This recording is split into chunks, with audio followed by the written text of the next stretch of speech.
टोहाना विधानसभा क्षेत्र में अब आधुनिक सुविधाओं से लैस 7 गांवों में जिम और ई लाइब्रेरी की शुरुआत की गई है। इस वक्त मेरे साथ मौजूद है कैबिनेट मंत्री देवेंद्र बबली, जिन्होंने इन सभी सुविधाओं का आज उद्घाटन किया। वो मेरे साथ मौजूद है, उनसे बात करेंगे। आप जो गाँव को आधुनिकीकरण की तरफ ले जा रहे हैं और इसके तहत आज आपने उद्घाटन किए हैं, क्या कुछ इसका आने वाले वक्त में फ़ायदा युवाओं को होगा?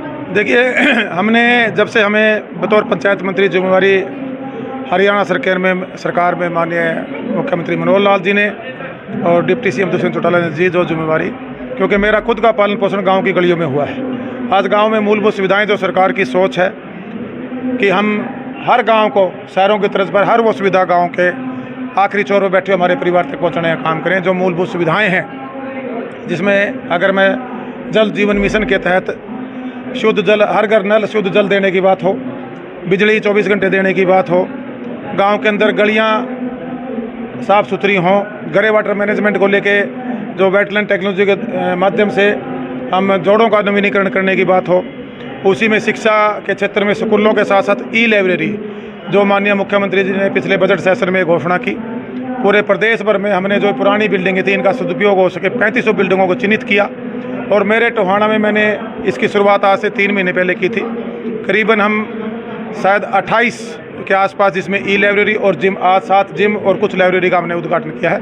इसी पंक्ति में हमने जिम को इसलिए इसके साथ जोड़ा कि गांव के अंदर भी हमारे जो युवा साथी हैं, आज पंजाब बॉर्डर पे होने की वजह से एक नशे का प्रकोप जो हमारे युवाओं की जवानी को खाने में लगा हुआ और हमारे परिवारों को ख़राब करने में लगा हुआ है, उनका ध्यान अपने शरीर की तरफ रहे, वो एक्सरसाइज करके अपने आप को इस योग्य बना सकें कि आने वाले समय में अपने पारिवारिक ड्यूटी के साथ साथ इस देश के भी काम आ सकें। इसलिए ये सौगात सरकार की तरफ से पूरे हरियाणा प्रदेश के गाँव में हमने देने का शुरुआत कर दी है। और इसकी शुरुआत मैंने अपनी कंस्टिट्यूंसी, अपने परिवार में, अपने हल्के में, अपने लोगों से शुरुआत की है।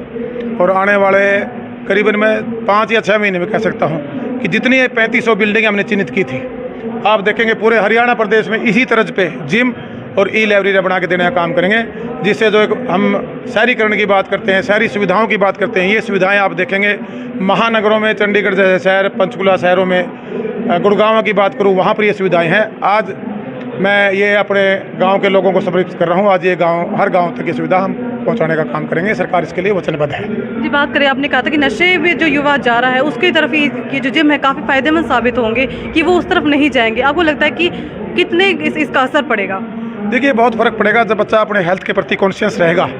नौजवान जब उसको ये समझ में रहेगा कि मेरा शरीर, मेरा सबसे जो पहली प्राथमिकता, परमात्मा कहते हैं ना, सबसे पहली सुख निरोगी काया तब रहेगी तब वो किसी ऐप में ना पड़ के अपने शरीर के लिए व्यायाम करेगा।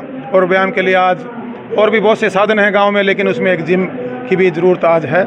और मैं ये समझता हूँ कि उसमें काफ़ी हेल्पफुल ये जो हम जिम गांव के बच्चों तक लेकर आ रहे हैं, नौजवानों तक लेकर आ रहे हैं, उसका फ़ायदा हमारे गांव के नौजवानों को मिलेगा। जिस तरीके से हमने देखा कि जिम काफ़ी आधुनिक सुविधाओं से लैस है, चाहे यहाँ पे CCTV है, म्यूज़िक सिस्टम है, ACs लगाए हुए हैं, इसके रखरखाव की बहुत ज़रूरत है क्योंकि हम ऐसे किसी के भरोसे नहीं छोड़ सकते। इसके लिए क्या कुछ आपने प्लानिंग की? देखिए, हमने यहाँ मेरी कंस्टिट्यूंसी में तो मैंने जितने भी हमारे युवा साथी हैं, इन्होंने मुझे अंडरटेकिंग दी है। हम इसमें प्लान कर रहे हैं कि एक ट्रेनर जो सुबह शाम इनको ट्रेन कर सके, उसका भी एक हम प्रावधान कोशिश कर रहे हैं कि इसमें हम दें, इसको पंचायतें अपने लेवल पर रख के और इन बच्चों को थोड़ी ट्रेनिंग भी दे सके इन्हीं बच्चों के अंदर से। और दूसरा, जो जहां अभी तक मैंने शुरुआत की है वहाँ हमारे जितने युवा साथी हैं, उन्होंने मुझे अंडरटेकिंग दी है कि इसका रखरखाव हम सब करेंगे।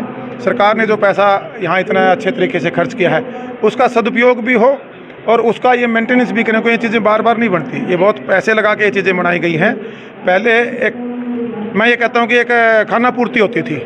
अब मेरे टाइम में जो मैंने बदलाव मैं लेकर आया हूँ, ये खाना पूर्ति नहीं है, ये वो चीज़ें बन रही हैं जिनका सदुपयोग हो और इसका फ़ायदा हमारे गांव देहात के हमारे नौजवानों को, हमारी बेटियों को पढ़ने में हो, हमारे नौजवानों को पढ़ने में हो, चाहे जिम के माध्यम से शारीरिक तौर से हो, वो मिलेगा।